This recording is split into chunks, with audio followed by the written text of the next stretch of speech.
You keep telling yourself you need more discipline, more structure, more drive, more consistency. That's the explanation you've settled on. You must be unmotivated because other people seem to move with clarity. They set goals, they execute, they progress. And you open your phone, switch tasks, start something, stop halfway through. Tell yourself you'll reset tomorrow. It looks like procrastination. It feels like laziness, but it isn't either. You're not unmotivated, you're overstimulated. Your mind isn't empty, it's crowded. Notifications, opinions, news, short-form videos, endless updates about lives you're not living. You don't lack ambition, you lack silence. Motivation requires space, not pressure, not comparison, not constant input. Space. But space has become unfamiliar. The moment things get quiet, you reach for something. Music, a podcast, your phone, anything to avoid the discomfort of unfilled attention. So your brain never resets. It never settles long enough to decide what actually matters. Instead, it reacts to urgency, to novelty, to whatever is loudest. And urgency feels productive, but it isn't direction. You finish small tasks, reply to messages, consume information, yet the meaningful work remains untouched. Not because you don't care, but because depth now feels heavier than distraction. Stimulation mimics engagement. Scrolling feels like movement. Research feels like preparation. Planning feels like progress, but none of it creates momentum. Good momentum comes from focus, and focus requires friction. It requires boredom. It requires sitting in a moment without reaching for relief. That's the part no one mentions.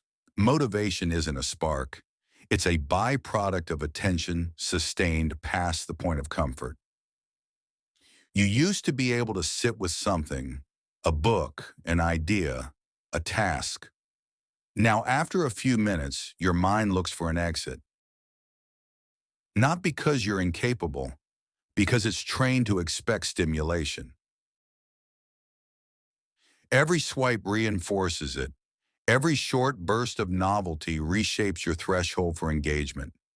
Deep work starts to feel slow. Stillness starts to feel wrong. So you assume something is wrong with you. You search for productivity systems, morning routines, new planners, different apps. But the issue isn't structure, it's saturation. When your attention is fragmented, your effort becomes fragmented, and fragmented effort feels like failure. The solution is quieter than you expect.